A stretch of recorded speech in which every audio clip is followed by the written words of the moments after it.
Hello student, स्वागत है आप सभी का सामान्य अध्ययन के प्रैक्टिस सेट 9 में। जी हाँ, इससे पहले 8 प्रैक्टिस सेट ऑलरेडी आपके अपने इस चैनल पर अपलोड किए जा चुके हैं, जिसका लिंक इसी वीडियो के डिस्क्रिप्शन बॉक्स में अवेलेबल है। आप वहां जाकर उन वीडियोस को भी देख सकते हैं अगर आप में से किसी ने नहीं देखा है तो।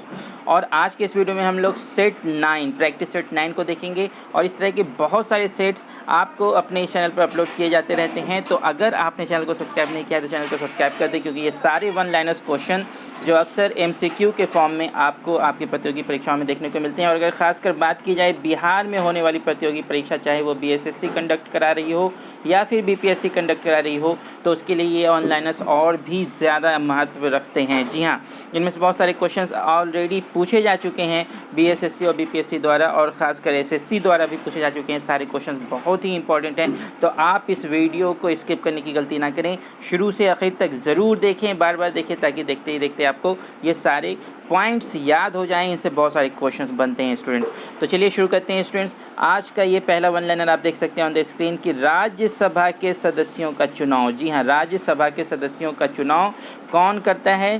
तो राज्यसभा के सदस्यों का चुनाव राज्य विधानसभाओं के चुने गए सदस्यों द्वारा किया जाता है। जी हाँ, अगर आपने प्रतियोगी परीक्षाओं को फेस किया है तो आपको मालूम होगा कि राज्यसभा, विधानसभा, ये सबसे भी बहुत सारे क्वेश्चंस आते हैं कि उनके सदस्यों का चुनाव कैसे होता है। तो राज्यसभा के सदस्यों का जो चुनाव होता है वो विधानसभाओं के चुने गए सदस्यों के द्वारा ही किया जाता है। जी हाँ, अब उसके बाद फिर आपका पॉइंट 2 है कि प्रथम विश्व युद्ध। जी हाँ, प्रथम विश्व युद्ध की अवधि में 100 शासन आंदोलन किसने चलाया था? तो श्रीमती एनी बेसेंट एवं तिलक द्वारा आरंभ किया गया था। जी हाँ, आपको याद रखना है कि प्रथम विश्व युद्ध के दौरान में प्रथम विश्व युद्ध की अवधि में ही 100 शासन आंदोलन किसने चलाया था? श्रीमती एनी बेसेंट एवं तिलक द्वारा आरंभ किया गया था।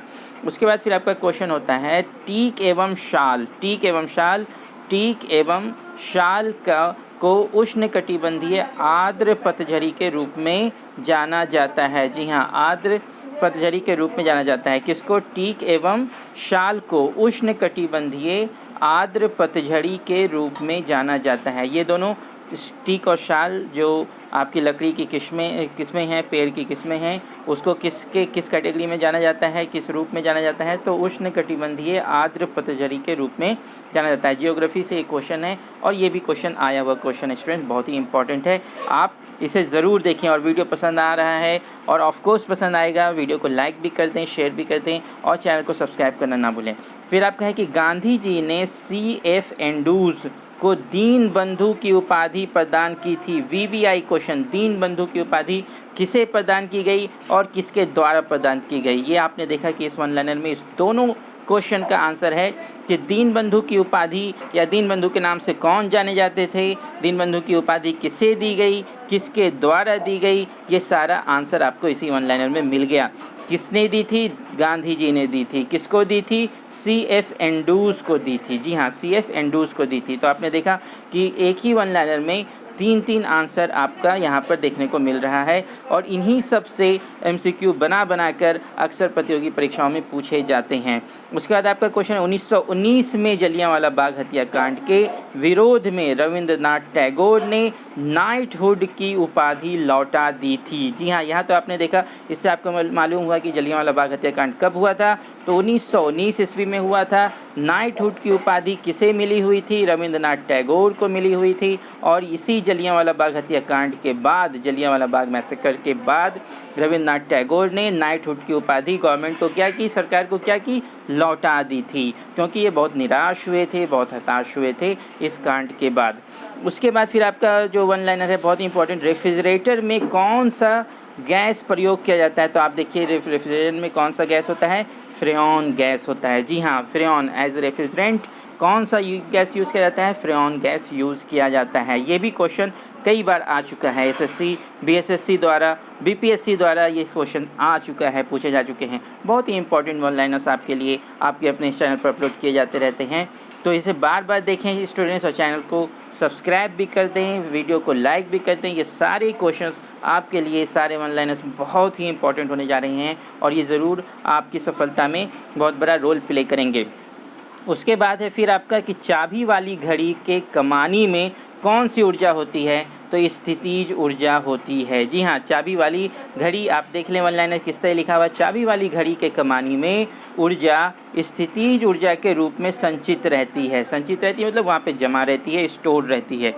उसके बाद फिर आपका क्वेश्चन है कि पुलकेशिन द्वितीय नरसिम्हवर्मन द्वारा पराजित हुआ था। जी हाँ, पुलकेशिन द्वितीय को किस राजा ने पराजित किया था, किस राजा ने पराजित किया था, तो नरसिम्हवर्मन ने पराजित किया था, नरसिम्हवर्मन ने हराया था। उसके बाद फिर आपका वन लाइनर्स जो आता है, ग्राम पंचायत चुनाव कराने का निर्णय कौन लेती है, राज्य सरकार द्वारा लिया जाता है। जी हाँ, ग्राम पंचायत चुनाव करने का निर्णय राज्य सरकार को ही लेना पड़ता है। उसके बाद फिर आप देखिए नेक्स्ट वन लाइनर आपका क्या है कि ब्रिटेन देश का संविधान क्या है, अलिखित है। वीवीआई क्वेश्चन कई बार ये क्वेश्चन आया है कि किस देश का संविधान अलिखित है, मतलब लिखित नहीं है, मौखिक ही है, तो वो किस देश का है, ब्रिटेन देश का। आपको याद रखना है कि ब्रिटेन देश का संविधान अलिखित है। और अगर सबसे बड़े लिखित संविधान की बात की जाए तो आपको लगाना है भारत। जी हाँ, भारत का संविधान जो है वो सबसे बड़ा लिखित संविधान है। और अलिखित संविधान की अगर बात की जाए तो अलिखित संविधान कहाँ का है, ब्रिटेन का। अभी आपने देखा कि ब्रिटेन का संविधान क्या है, अलिखित है।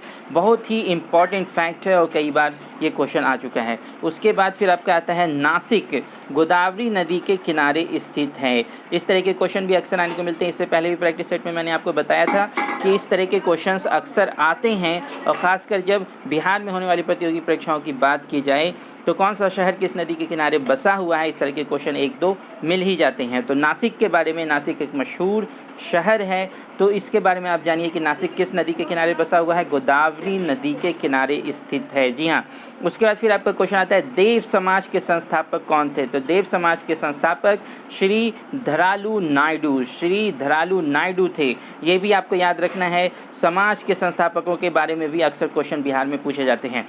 तो देव समाज के संस्थापक कौन थे, श्री धरालू नायडू थे। जी हाँ, उसके बाद फिर आपका क्वेश्चन आता है कि स्विट्ज़रलैंड में दोहरी नागरिकता दी जाती है। जी हाँ, दोहरी नागरिकता दी जाती है। अगर बात अमेरिका की जाए तो अमेरिका में भी दोहरी नागरिकता दी जाती है, आप इसे भी याद रखेंगे। और स्विट्ज़रलैंड में भी दोहरी नागरिकता दी जाती है।